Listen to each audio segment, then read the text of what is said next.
Barak Yahawah, Bahashem Yahawashi, Bahashem Rawchaa Qadash. Welcome to another live lesson. This is a long-term investment based on trust. You just heard the title, and pretty much that's what this truth is.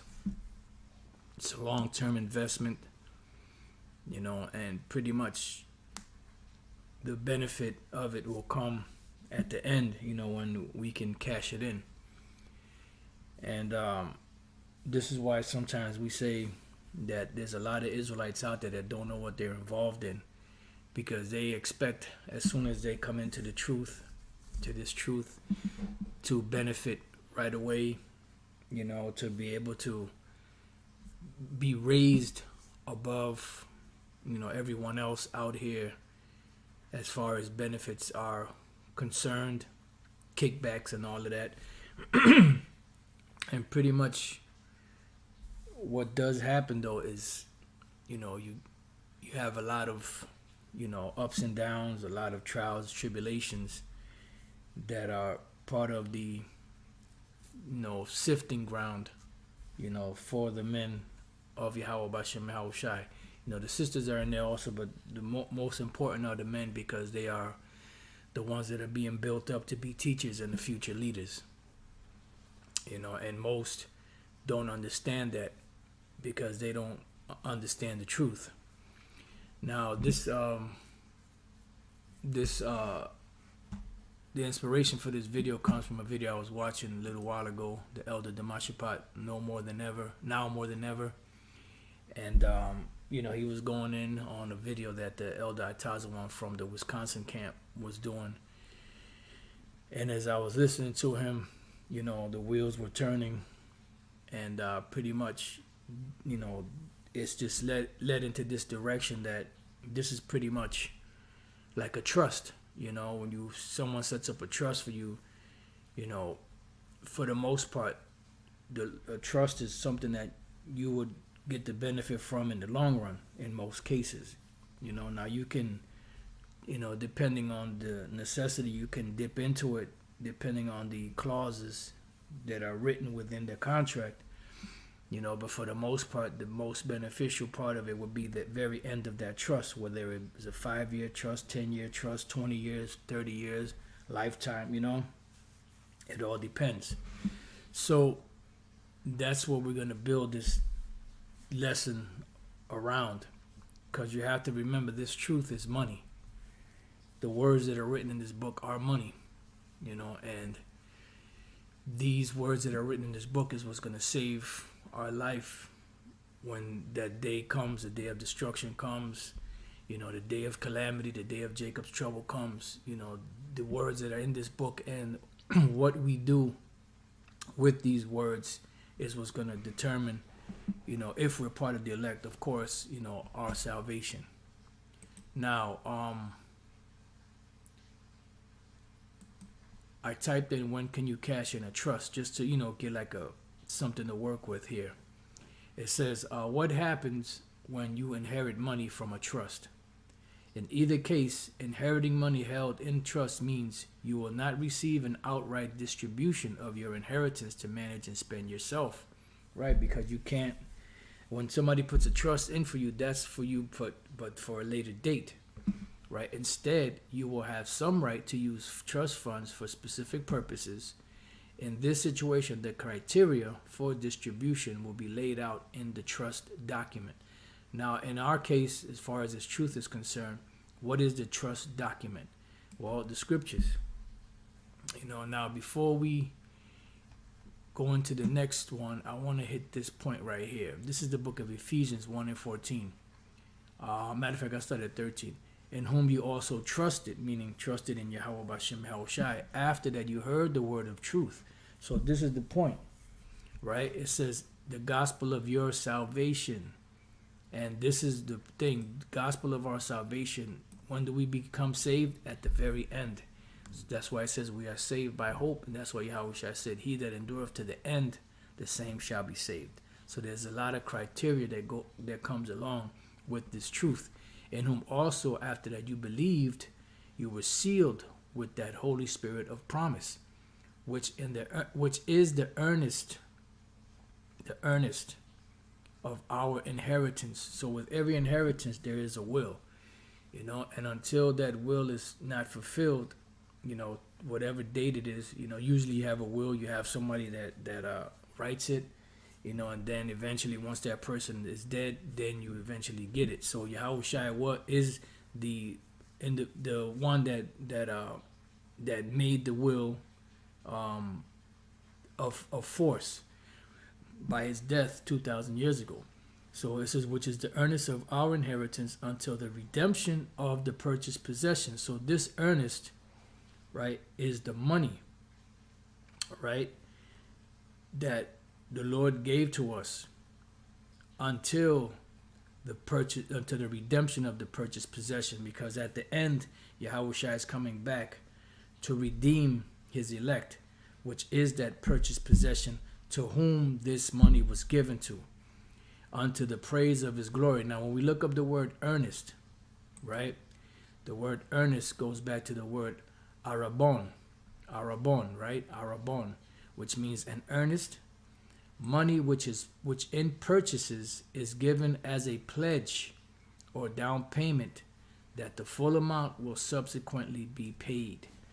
You see, so it's like an advance. And what do you do with that advance? We're supposed to trade it, which we're going to get into some precepts dealing with that. We're supposed to trade this advance out there. And what we're doing is investing it by trading it, by going out there and teaching. And then there's going to be a kickback that comes with it, and that would represent the fruit, and then the fruit comes in the form of, other brothers out there that are listening and waking up, learning, but also the things that you do in this truth to push out the word to gain more, and the more you do, the more you gain. See, this is an investment that keeps giving, but it's not given to the individual the way they would think. They think, well, if I invest all this time, I should get, something back from it. Yeah, you are getting something back from it. You are getting the protection from the heavens, the constant feeding from the heavens, the constant inspiration, constantly do these videos, to constantly exhort, reprove, rebuke, the constantly build brothers up, the few sisters that still watch, and this is what this truth is about. So it's money that's given to us as a down payment. All right, and we have to pay that money back. Hey, Esau, right, when you get into the music business, just for an example, they'll give you an advance. But that advance is not something that, here's some money for you, you can have it. No, you got to pay that money back. And how do we pay this money back? By going out there and teaching this word. And Lord's will, as we progress more into this lesson, it'll be edifying. So now, I also typed in long-term investment, because the name of the lesson is, this is a long-term investment based on trust, right? So long-term investment. Long-term investments are assets that an individual or company intend to hold for a period of more than 3 years. Now, this is the definition for Esau, right? But our, period of holding on to these assets is for the long term.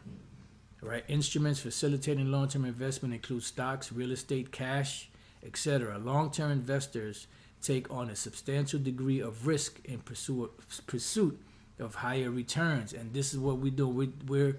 We're suffering a substantial degree of risk in pursuit of higher returns. That's why Yahawashi said, because you have kept the word of my patience, I also will keep thee from the hour of temptation. So most Jakes, they're not looking at the benefits of being protected from the things to come, the calamities to come, being in jams and being delivered from them. These are all part of the benefits that you get from investing into this trust or into this long-term investment. All right. Now, when we jump down here, is long-term investing the best?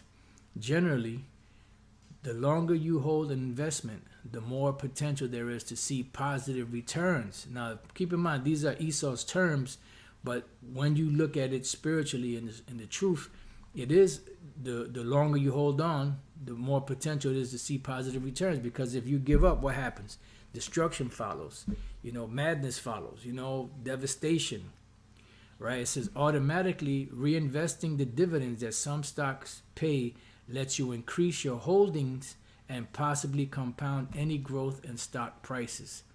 All right, so just wanted to use that as a, guess for lack of better words, a jump off, into this. All right, so remember the trust. When we go to the trust, it says you will have some right to use trust funds for specific purposes. In this situation, the criteria for distribution will be laid out in the trust document, which we have the scriptures for, and we know that we were given the earnest of our inheritance, which is the money that was given to us as an advance to, trade out in the open stock market. So when we go to Matthew 6:19, it says, "Lay not up for yourselves treasures upon earth." Now, what are the treasures upon earth? These are talking about carnal riches, which is the thought pattern of many individuals out there. Now, do we need money? Yeah, the scriptures say money is a defense. Money answereth all things. But money isn't everything, because riches can get lost. But at the end of the day, the spiritual riches do not go away. It says thesaurus, the place in which good and precious things are collected and laid up. Right, you have a place where you put your valuables at. A bank account, which that's you're supposed to be storing your goods there. You could have a safe in your crib that you put your money in. A casket, coffer, or other receptacle in which valuables are kept. A treasury, storehouse, repository, magazine, the things laid up in a treasury, collected treasures, right? So Yahawashi is saying, "Lay not up for yourself treasures upon earth, where moth and rust doth corrupt, and where thieves break through and steal," right? Because those particular carnal riches can be stolen, can be lost. You come across some, you have a certain amount of riches that you have, and then something happens to where you got to spend it, or something happens if somebody takes your shit, robs you, or break into your home, or whatever the case may be. But then he says, "But lay up for yourself treasures in heaven," because the treasures in heaven, when you lay up for yourself treasures in heaven, what you're doing is you're opening up that spiritual bank account, and that spiritual bank account no one can take from you. This bank account, this spiritual bank account, is between you and Yahawah by Shem Yahawashi, nobody else. And you put into it, and you get out of it what you put into it, through the spirit and power of Yahawah by Shem Yahawashi, where neither moth nor rust doth corrupt, and where thieves will not break through nor steal. Right? It says, "For where your treasure is, there will your heart be also." Right? So if your treasure is in carnal things, then guess what? Your whole mindset and your talk is going to be about these carnal things. But if your mindset and your treasures are into the truth, that's where your talk is going to be. Your mind is going to be. This is why it says, "Commend not a man for his beauty," or something along those lines.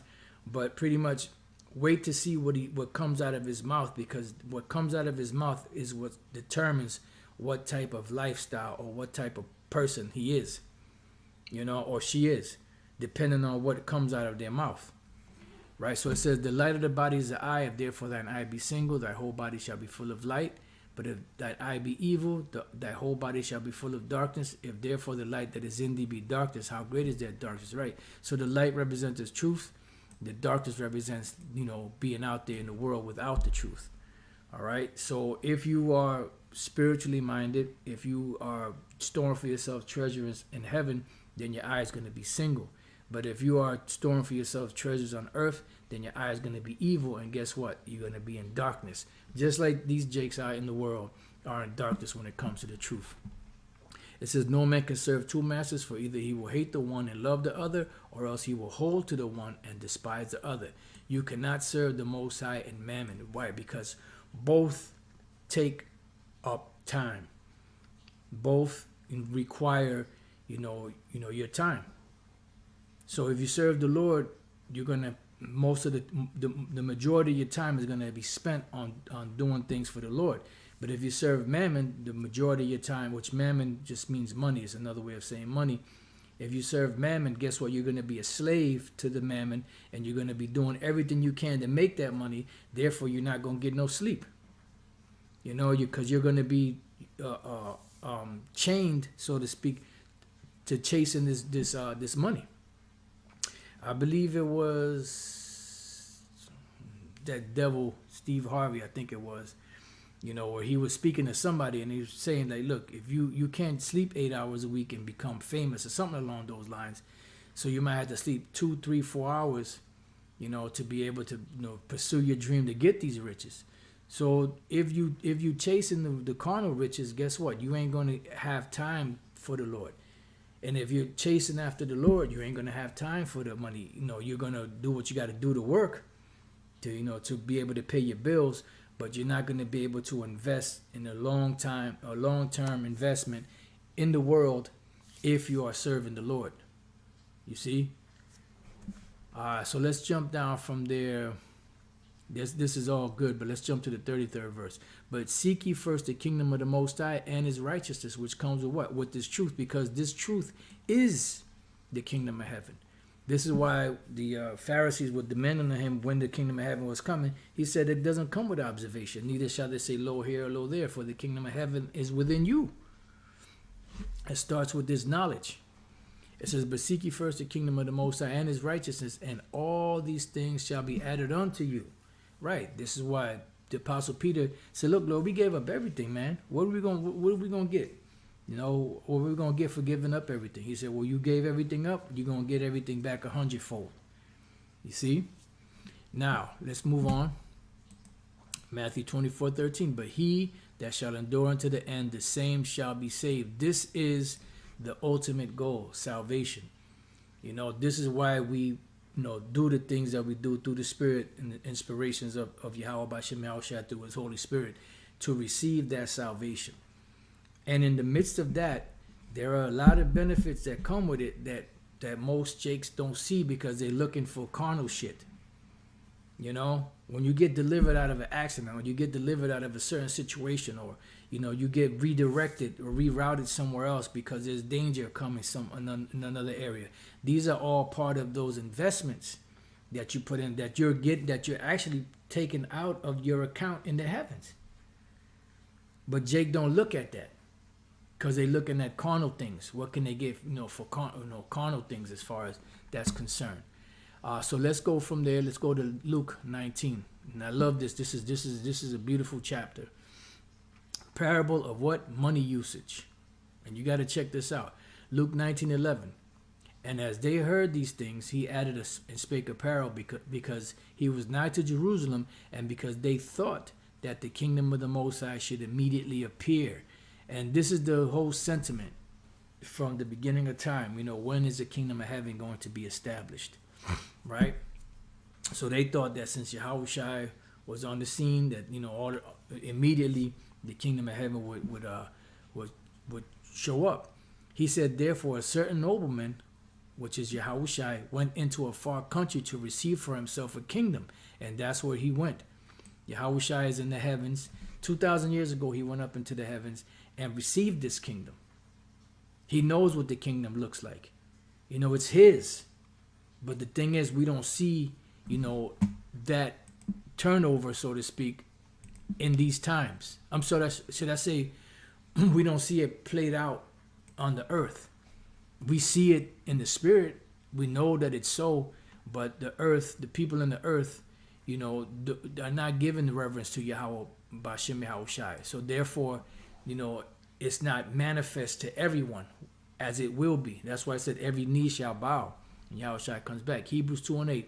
Thou hast put all things in subjection under his feet. For in that he put all in subjection under him, he left nothing that is not put under him.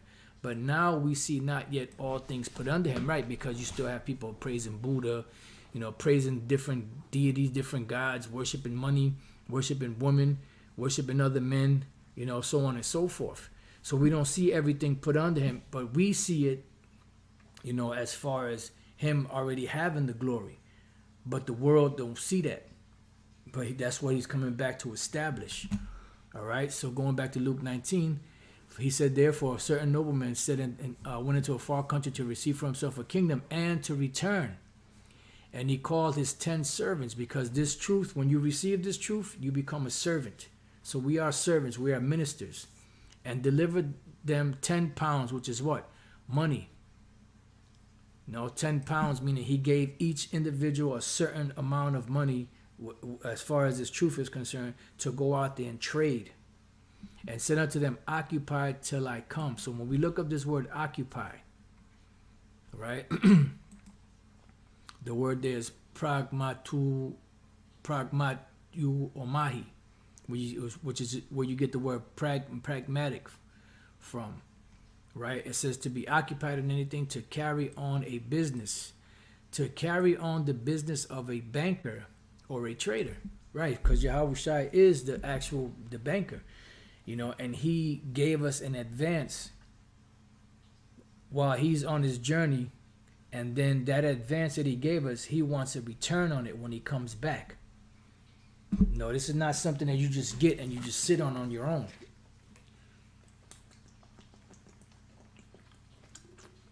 This money requires, you know, you got to put in work.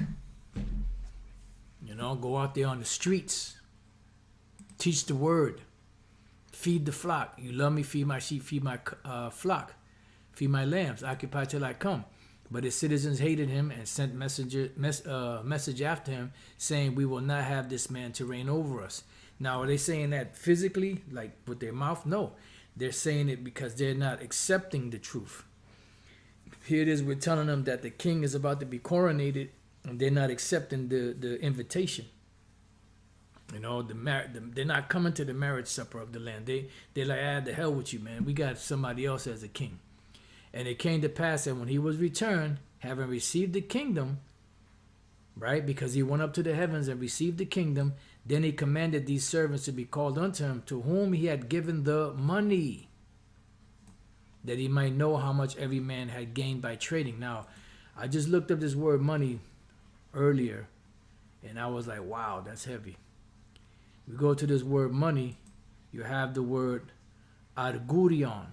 Argurion goes back to the word, you know, agora. Well, really silver. Arguros, which is silver. Argos, shining, right? But then, you know, I thought about the word agora. Agora, because, you know, you have the word arguros or argurion, which goes back like the word Argentina. Argentina means silver. It goes back to the word argent, which means silver.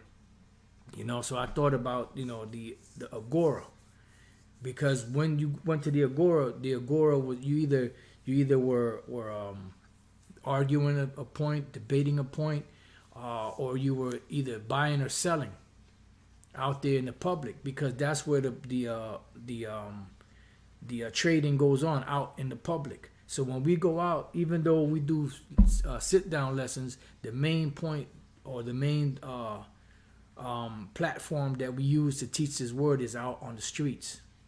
All right. And then it just so happens that the Lord gave these devils the technology of the internet, you know, the web and all that, and these different platforms, you know, social media platforms, to push the truth, you know. But the main concourse, or the main, you know, weight, for lack of better words, of this truth is when we go out there on the streets and teach and trade, because that's how you would trade. You would trade out in public. So it says silver money, a silver coin, silver piece, a shekel. And you know what's heavy? That when you go to in the New Testament, the word for money is argurion, which is silver. When you go to the Old Testament, the word for money is kasap, which is silver. So both in the Old and the New Testament, the word for money in the English, in the Hebrew, or the Greek is the word silver.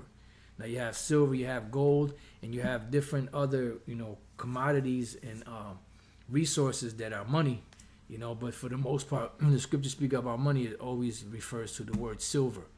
All right. So let's go back. Luke 19:15, and it came to pass that when he was returned, having received the kingdom, then he commanded these servants to be called unto him, to whom he had given the money, that he might know how much every man had gained by trading. See, and that's the point. Trading. You don't trade if you find the Lord has you come into the truth, and you just go ahead and got the truth, but you're not teaching it, you're not sharing it, you're not exalting it. Now, I put this video in the description box. I watched about 20 minutes of it so far. I don't know why it's all the way over here, but I watched about 20 minutes of it so far. Lord's will, I can go back and finish it. Very good video, you know. So let's go back. Let's look up this word trading. How do you trade? The word there, long one, damn. Di-ap-rag-ma-tu-yo omahi. Wow. Which goes back to the word pragmatic. See? Dia, then you got the word pragmat. See? Occupy. See? Pragmatu omahi. So how do you occupy in this trade? Well, by taking the money, which is the word, and going out there and teaching it. You know, investing time, you know, because when these investors get money, right, from their investors, you know, or these individuals that trade, when they get the money from their investors, they don't just put their money on anything. They research, they look stuff up, you know, they find the best investment to where they can get the most gain from. And that's what brothers do. When brothers learn, they research, they find different information, certain nuggets, certain treasures, and then they go, they set up their little lessons, and then boom, they share it with the flock to feed the flock. So that means thoroughly, earnestly to undertake a business. As we read earlier, the earnest of the spirit, which is this money, this truth. To undertake a business for sake of gain. See, nobody opens up a business just to open it up and spend money. When somebody invests capital into a business, they expect a kickback. And they're going to invest in the most, in the thing that will benefit them the most. That's why Yahawashi said, where your heart is, where your treasure is, there will your heart be also. So if your mind is focused on carnal riches, guess what? You ain't going to have time for the Lord. You see? But if your mind is focused on the Lord, Yahawah Bashem Yahawashi, then whatever necessities you do have, the Lord will provide for you. Whenever you're in a jam, whenever you're you know, in whatever case you may be, life or death situation, the Lord will deliver you out of that. These are all part of the investments, you know, where you can take, you know, you can dip into the account, so to speak, as it says here, for when can you cash in a trust. In either case, inheriting money held in a trust means you will not receive an outright distribution of your inheritance to manage and spend yourself, right? Because we can't just go in and just take it. You know, we can't take the kingdom. We just got to wait, even though the saints shall take the kingdom, but we still have to wait. Instead, you will have some right to use trust funds for specific purposes, right? In the case of, you know, you in a jam, the Lord will make a provision for you to be taken care of. In this situation, the criteria for distributions will be laid out in the trust document, which this is the trust document. All right. So this is to undertake a business for the sake of gain. Right. So he came back and he inquired what these servants did with the money he gave them to invest, to see what, you know, what they did. Because when you have an investor, you know, he gives the money to certain individuals, you know, to see what they do. And the ones that invest the most, guess what? He gives them more. The ones that lose, he don't really give them anything. But the ones that gain, especially the ones that are good earners, he gives them more. He gives them more money so that they can continue to invest more. It says, then came the first, saying, Lord, thy pound hath gained 10 pounds.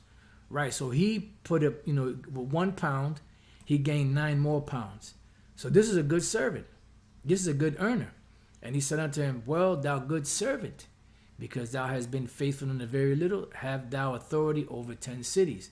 And the second came, saying, Lord, thy pound hath gained 5 pounds. Now this one, he didn't gain as much as the first one, but he still gained. All right. And he said likewise to him, be thou also over 5 cities.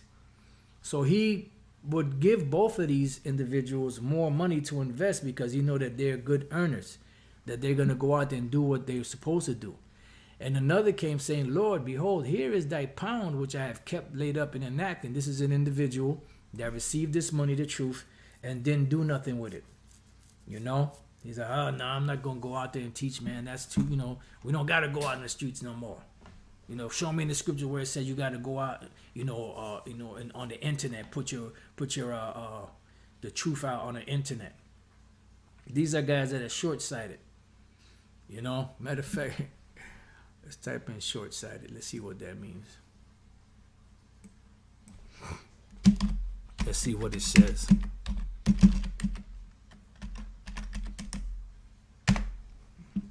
Short-sighted, unable to see things clearly unless they are relatively close to the eyes.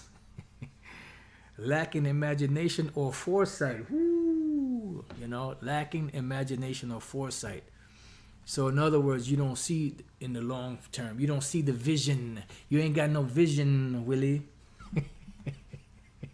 You got to have vision. Salaka, inside joke. All right, so going back. Luke 19:20, and another came saying, Lord, behold, here is thy pound which I have kept laid up in a napkin. For I feared thee, because thou art an austere man. Thou takest up that thou layest not down, and reapest that thou didst not sow. And he said unto him, out of thine own mouth will I judge thee, thou wicked servant. Yeah, those individual, you napkin holders. You know, you individuals that's taking the Lord's jewels and putting them in napkins, taking his money and putting it in a napkin. Here it is, you have all this knowledge, wisdom, and understanding, but you ain't doing nothing with it. You know? Thou knewest that I was an austere man, meaning a serious, hard man, taking up that I laid not down, and reaping that I did not sow. Wherefore then gavest not thou my money into the bank, that it might come and I might have required mine own with usury, right? With interest. Let's look up a couple of these words. Let's look up the word bank. Bank is the word trapeza. Trapeza. I don't know if it goes into that trapezoid. A table on which food is placed, an eating place. The table in the temple of Jerusalem on which the consecrated loaves were placed, equivalent to the food placed upon the table. To set a table, put food before one, a banquet feast. The table or stand of a money changer, where he sits, exchanging different kinds of money for a fee, agio, and paying back with interest loans on deposit. See? So the Lord wants to know, where did you invest my money, and where the hell is my kickback? All right? Like my man used to say on 34th Street, priest. I tell him that Bible put food on your table. Inside joke. All right, so that's the kickback. So that's the bank. And where's the bank located? In the heavens. That's why it says, store up for yourselves treasures in heaven, where moth nor rust doth corrupt, or where thieves will not break through and steal. Now let's go to the word usury. Usury pretty much is interest. The Greek word is tokos, birth, the act of bringing forth that which has been brought forth, offspring, right? In that case, interest of money, usury, because it multiplies money and as it were breeds, right? So when you invest this money, what are you doing? You're actually causing the money to breed. So that money, when you breed it, then it increases, it multiplies. All right? Because this word is a seed. You have to remember that. This word is a seed. Let's go to Luke 8:17. 11. Now the parable is this. The seed is the word of the Most High. And what happens when you plant a seed? It grows. It's nourished. Let's go to 1 Corinthians 3 and 5. Who then is Paul, or who is Apollos, but ministers by whom you believed, even as the Lord gave to every man. Gave to every man what? The earnest of the Spirit, this money. I have planted what? The seed of the Most High, the word of the Most High. Apollos watered. So how did Apollos water? By once the seed was planted, he goes back and goes into reassuring, watering the seed that was planted by the constant teaching of the word. It says, but the Most High gave the increase. Yahawah gave the increase. All right. So going back. So that's the usury, the money gained from capital invested. All right. In this case, the money is the truth. The gain is what?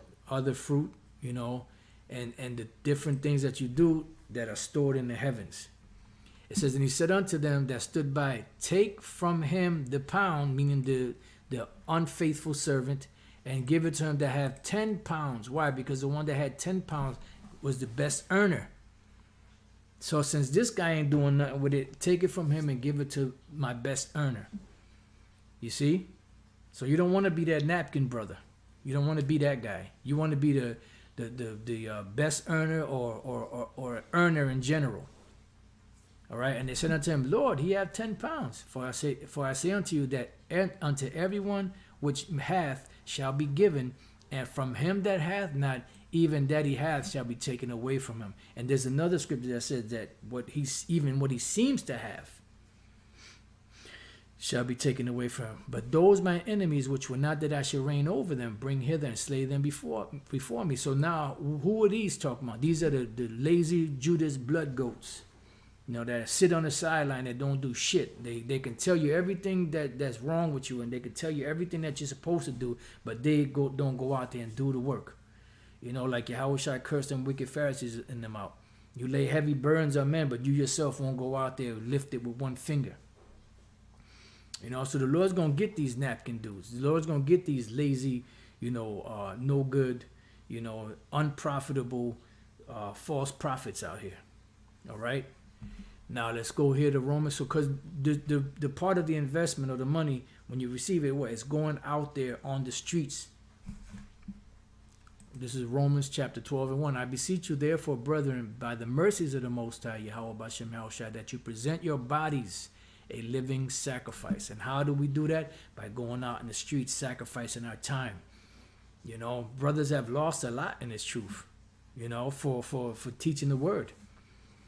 Because you got to remember, this is a relationship. And in relationships, you need time. This is why the Apostle Paul said, matter of fact, let's get that real quick. 1 Corinthians 7. This is a relationship.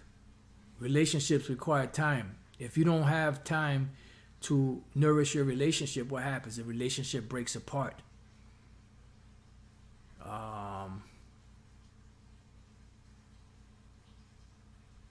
Just bear with me 1 second.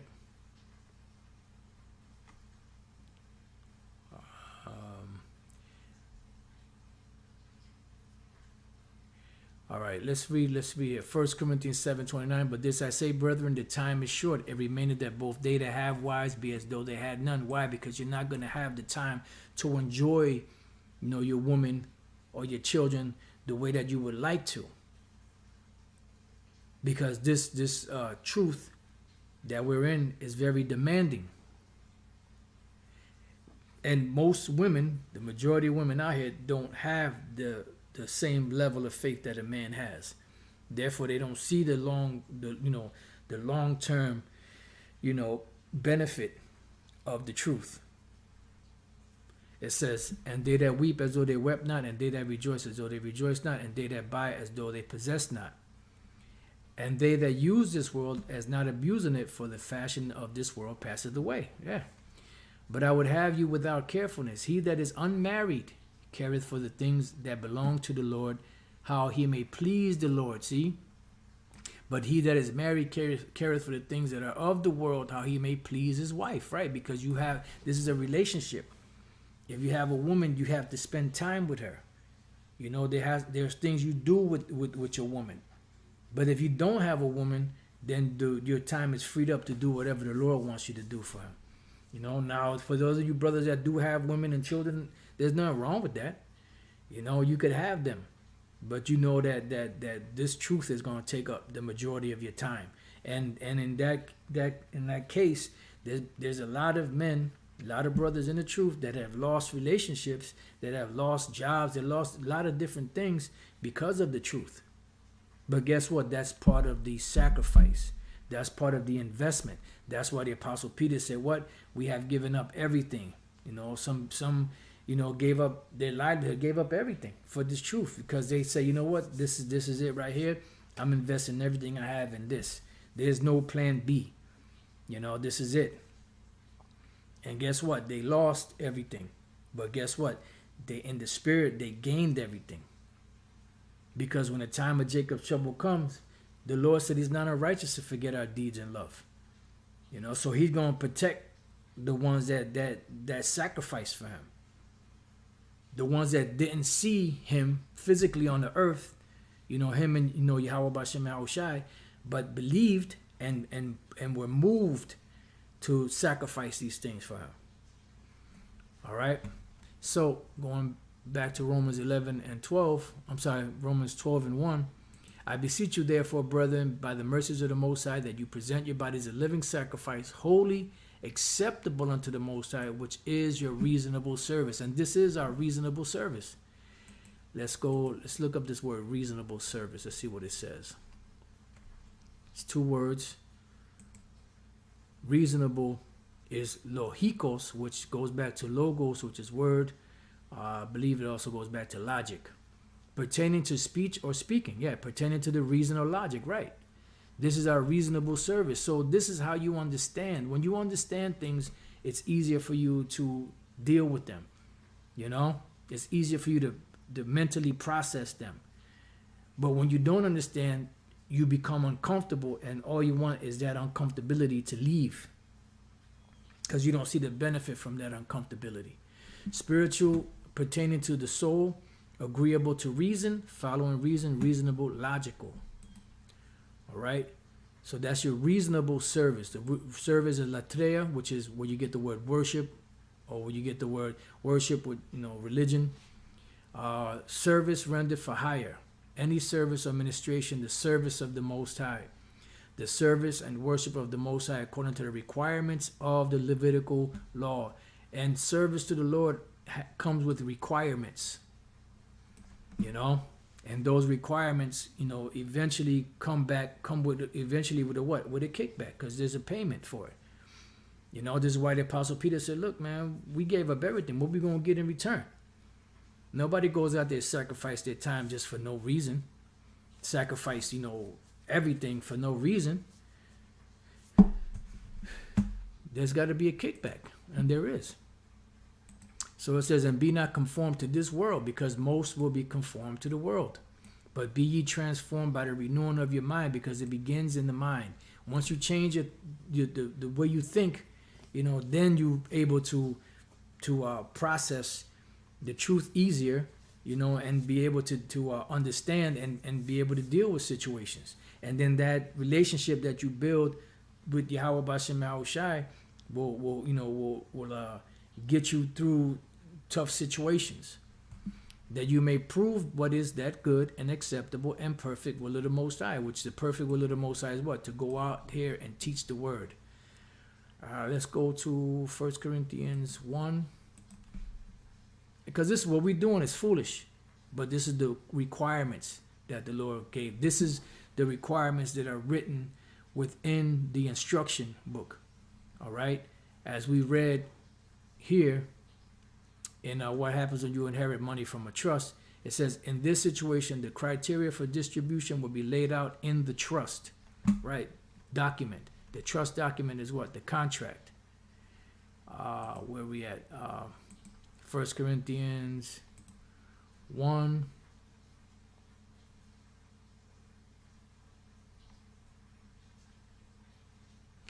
And 21.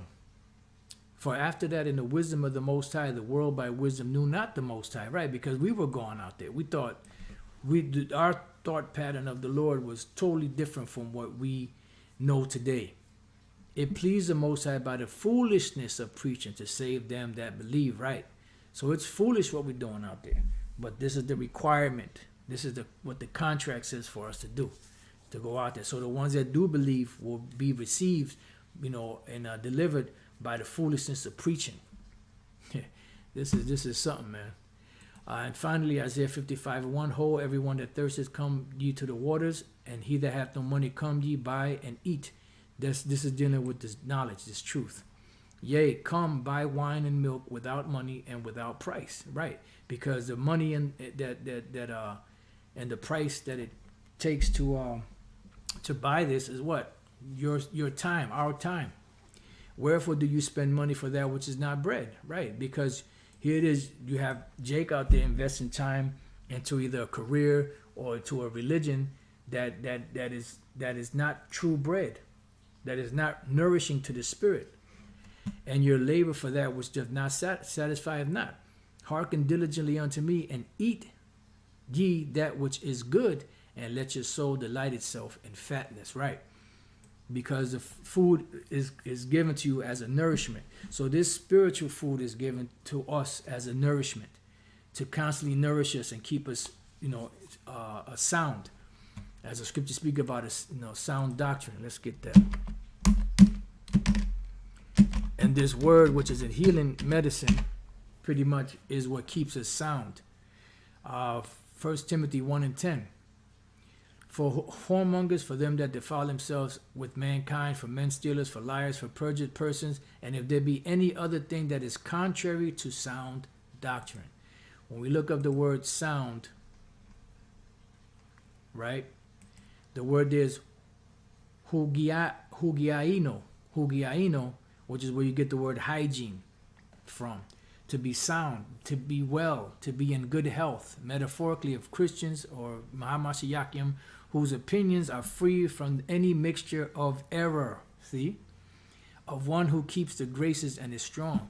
So to the true doctrine, to be uncorrupt, not gimmicks, not filled with gimmicks to gather, this truth is not about coming up with gimmicks just to gather a bunch of followers so you can get paid. This truth is about gathering the elect, which are a very small number in comparison to the rest of Israel. You see? And you have a lot of profiteers out there. They're not prophets, they're profiteers that are coming up with all kind of gimmicks just so that they can get paid, so they can live a better life. The Lord sees though. It says, Isaiah 55:3, incline your ear and come unto me, hear, and your soul shall live. This is the payoff. And I will make an everlasting covenant with you, even the sure mercies of David, because he promised. Behold, I have given him for a witness to the people, a leader and a commander to the people. And King David will literally be on earth, reigning under Yahawashi. Behold, thou shalt call a nation that thou knowest not, which are the Israelite foreigners, and nations that knew not thee shall run unto thee, because the Lord Yahawah shall thy power, and for the Holy One of Israel, for he hath glorified thee. And eventually, once the kingdom is established, even the nations are going to come to learn all this truth. But there will always be servants. Esau, after he serves his 1,000 years of captivity, he will be utterly abolished by fire. All right? So this is a long-term investment based on trust. All right? This truth that we have is money that was given to us, the men to go out here and teach. That's our reasonable service. That's how we trade. Take the money that the Lord gave us and trade it out there, so that when he comes back, he can receive his with usury, with interest. All right, so with that, I pray that you brothers and few sisters have been edified.